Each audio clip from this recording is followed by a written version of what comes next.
In 1999, South African anti-apartheid activist and revolutionary leader Nelson Mandela visited Gaza and said, "Our freedom is not complete without the freedom of the Palestinians." Now, since his death in 2013, Mandela's unifying message of decolonization reverberated across the globe. The anti-colonial, anti-apartheid struggle that Madiba led to end racial segregation and transform South Africa into a democratic nation has been lauded by Palestinians who have been drawing parallels between Israeli occupation and apartheid to the situation that Black South Africans faced at that time. Now, joining us to discuss the struggle against apartheid and the continued struggle against colonialism is Nkosi Mandela, who since 2009 has been a member of the South African Parliament for the African National Congress Party. He's also the grandson of former president and anti-apartheid leader Nelson Mandela. Thank you for joining us today. Thank you. It is an honor to be here on your invitation for this interview. As we conduct this interview, Israel has launched a new invasion and bombing spree of Gaza this week, dubbed Operation Shield and Arrow. Currently, over 20 Palestinians have been killed, including several children, dozens injured, and homes demolished. Entire families have been killed in their sleep, children orphaned, people left homeless in the world's largest open-air prison. We are witnessing yet another massacre committed by the apartheid state, a state that was built off of the genocide of Palestinians, theft of their land, and with so much money, weapons, and support from the US and Great Britain, and even international community. So why has the world allowed this kind of oppression to continue 70 years on? My grandfather, President Nelson Mandela, coined it best when he said the Palestinian struggle is the greatest moral issue of our time, and yet the world remains silent. And I think as we came from that brutal past of 350 years of colonialism, coupled with 60 years of a brutal apartheid regime in South Africa, it is easy for us to relate with what is happening in occupied Palestine and the atrocities that are being meted out on a daily basis against Palestinians, and in particular, defenseless women and children. If you look to date, since the dawn of 2023, over 100 Palestinians have been killed, a quarter of which have been children under the age of 18. And yet you have many children's rights groups that advocate for children's rights, who remain silent on the issue and say nothing. Groups that champion women's rights are muted and say nothing when it comes to the brutality of Palestinian women. And for us, we can no longer be complicit. We can no longer be silent in the face of such brutality. And this is why we have picked up the baton where our founding father of our nascent democracy, President Mandela, left. And we are going to continue advocating for the Palestinian struggle. Right here in our own country in South Africa, we have been calling on our majority party, being the African National Congress, to cut off ties with apartheid Israel. We must cut off sport and trade ties with apartheid Israel. Things that we witness is where we say within the party, in the ANC, that we stand side by side with our Palestinian brothers. And yet at the same time, the Zionist apartheid regime, when they come into South Africa, they do not even have to present any visas. Yet our comrades and brothers in occupied Palestine, every time they have to come to South Africa, they are subjected to visas applications. And these are the double standards that we need to speak out against. And for me, it's about the small things that we can do as individuals, as a collective in our very own communities, that can go a long way into having a positive impact in support of the Palestinians. And I think we've repeatedly seen the support that is growing internationally in favor of the Palestinians. I mean, what we have been witnessing in London, in Canada, in the USA, with the growing and swelling numbers pouring out onto the streets and saying that we can no longer turn a blind eye in the face of such brutality. And I think we are beginning to be heard.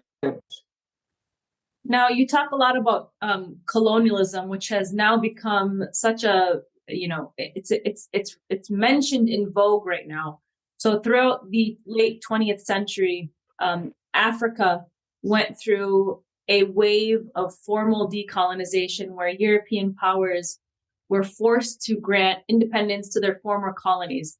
Yet many argue that Africa remains trapped in a colonial or neo-colonial relationship with the West. How does this play out, and what more must be done to achieve full independence across the African continent? Well, for us, as I stated earlier, that we've had 350 years of colonialism, coupled with brutal regimes from European powers. That in the case of South Africa, we had 60 years of a brutal apartheid regime.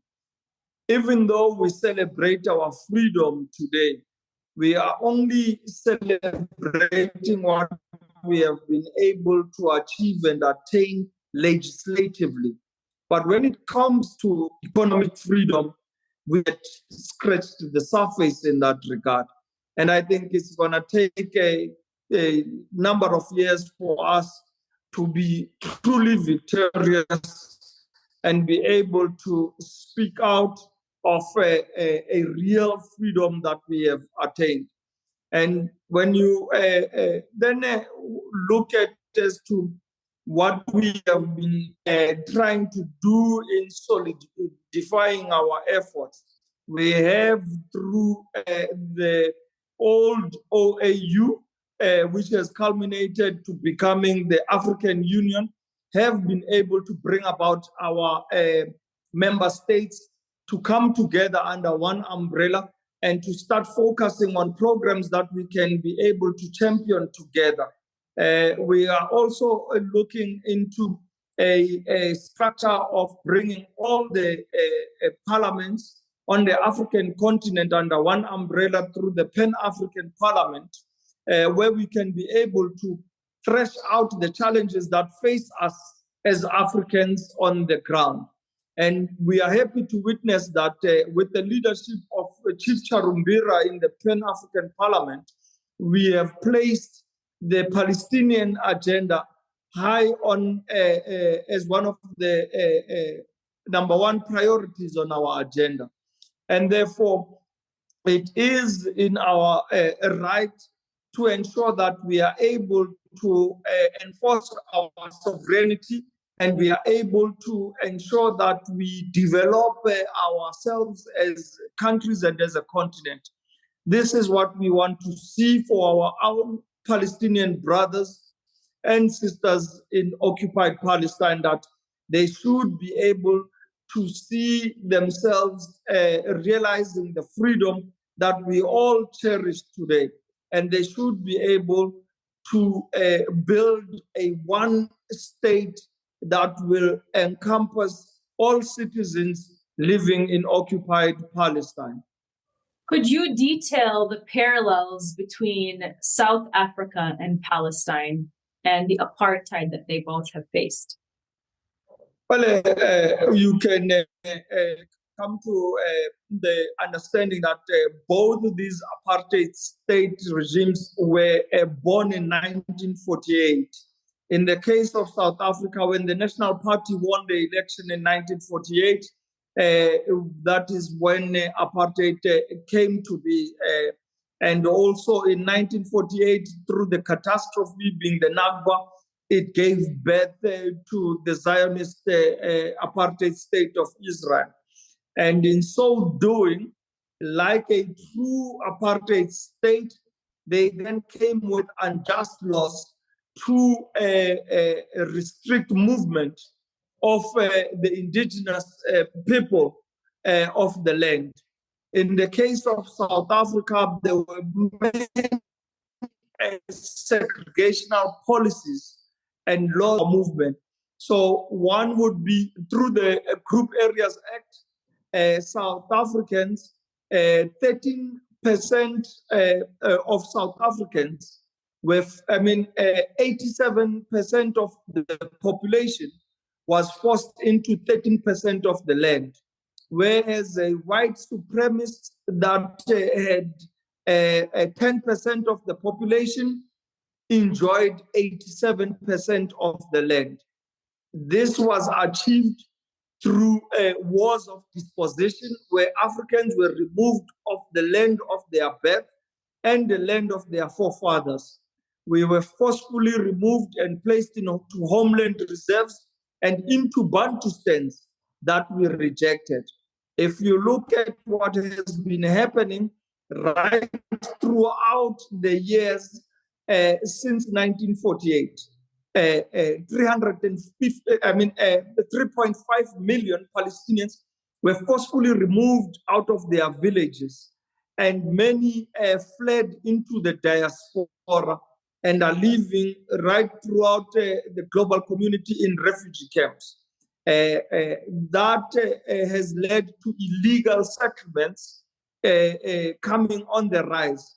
On the daily basis in Silwan, in South Hebron, in Jerusalem, we witnessed the eviction of Palestinians, which is against international law.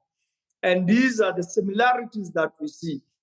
But also, in my travel in occupied Palestine in 2017, when I drove from Jericho to Ramallah to Bethlehem, Jerusalem, as well as Hebron, I witnessed the many checkpoints that were in place, the dignity that was stripped away of elders in particular by young IDF soldiers, some of them coming from our very own beloved country, South Africa, coming to serve in the IDF.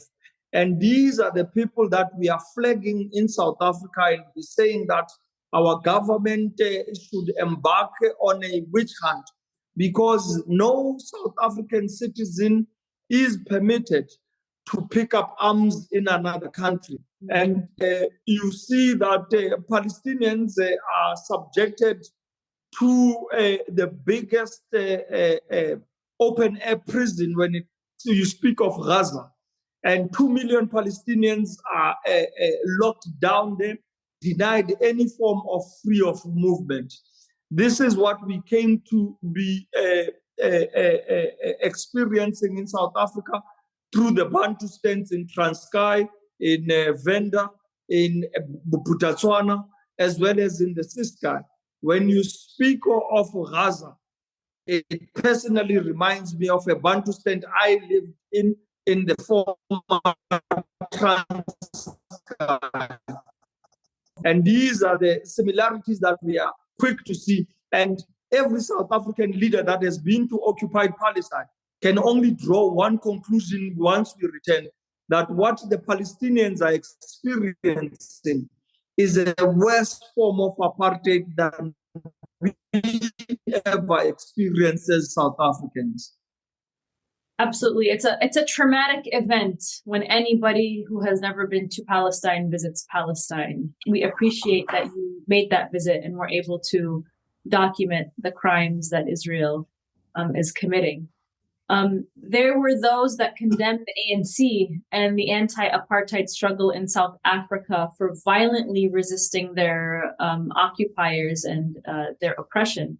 Indeed, your grandfather was on the US government's terrorist list just until 2008 because of his refusal to renounce and denounce that violence. Do you think that there are parallels, to this in Palestine today? As Palestinians resist occupation and Gaza resists. Absolutely. I mean, President Nelson Mandela was the first volunteer in chief in the Defiance campaign, which fought against the unjust laws of the apartheid regime. And he was the first one to call the formation of Umkhonto weSizwe, which was the ANC's armed wing. And in this, he said and put a convincing argument that we can no longer tolerate the oppression and brutality from the apartheid regime. And therefore, we have resolved to take up arms in defense of our people's dignity. And Palestinians have a similar right to defend the dignity of their people. You know, in 1976, when the youth of Soweto took up into the streets to have more militant protests and to be out, that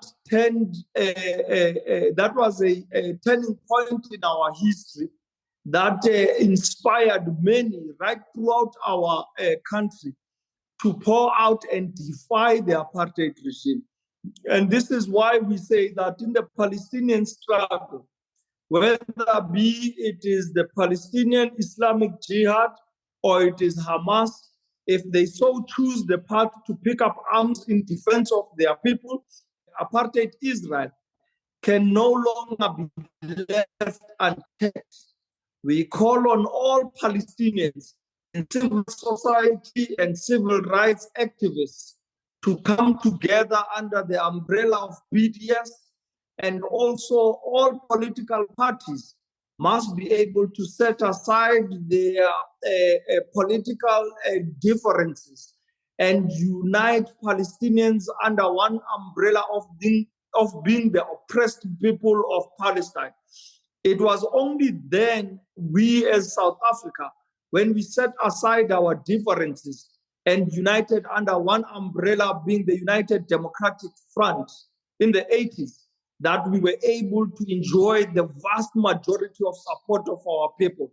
And we believe that Palestinians can also do likewise to mobilize all their people and have one common campaign in ensuring that we have effective protests and we are able to expose the apartheid regime of Israel as such.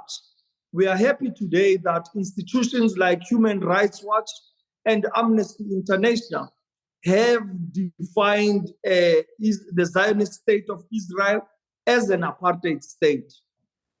Yeah, it's definitely a move in the right direction. And now we are seeing more African states talk about holding Israel accountable, including what you described that's happening in South Africa. The African Union asked its member states to cut all scientific, cultural, and even some economic ties with Israel until it reverses its colonial practices against Palestine. What do you think Africa can do even more to lead the world again in opposing apartheid? Because we come from that past, we understand the scars and the brutality of the past. We have been on the platform to say that as long as there is one single human being suffering in the world, we will be there to speak out on their behalf. And in this regard, we as the AU and in the African continent have been able to reject the observer status that apartheid Israel was given. And you would have seen South Africa, Kenya, and Algeria lead that campaign to ensure that apartheid Israel's observer status was revoked. And we applaud the African states and the AU for having done that. But a lot of work still needs to be done. We still need to get all member states to ensure that they totally advocate for the Palestinian struggle. We have a belief that if the Arab dagger has gone on the back of our Palestinian brothers and sisters, Africa will rise.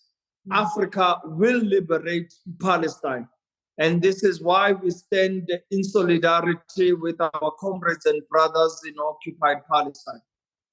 Now, Palestine, however, and this is my last question for you, is not the only colonized land remaining. Earlier this year, you spoke out against the Moroccan occupation of Western Sahara.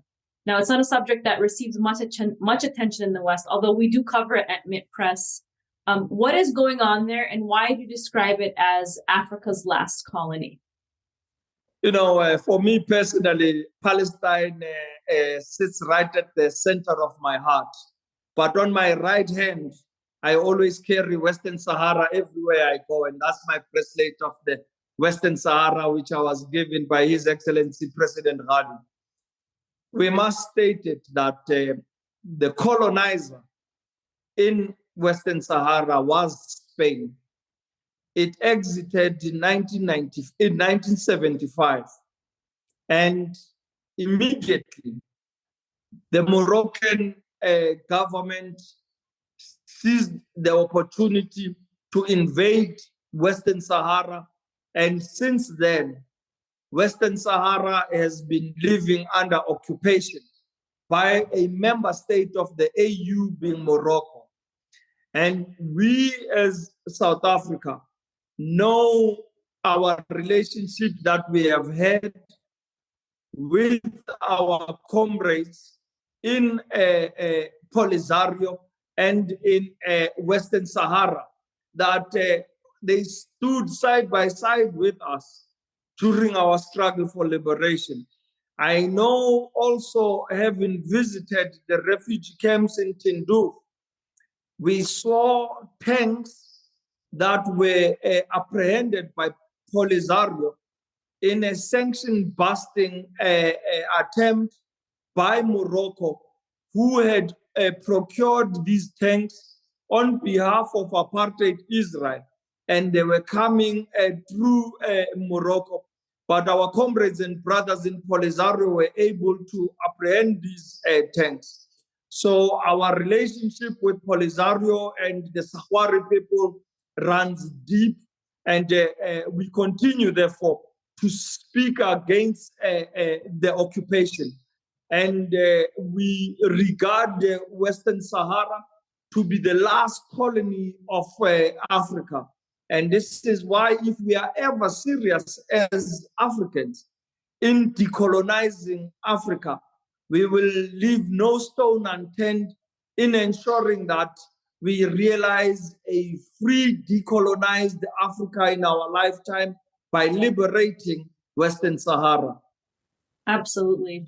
Well, I really appreciate you joining me today for this interview and this very fruitful conversation. And, as a Palestinian, I salute you for all the support that you have given us as Palestinians and for your continued fight against apartheid. Thank you, my respected sister. Assalamu alaikum wa rahmatullahi wa barakatuh.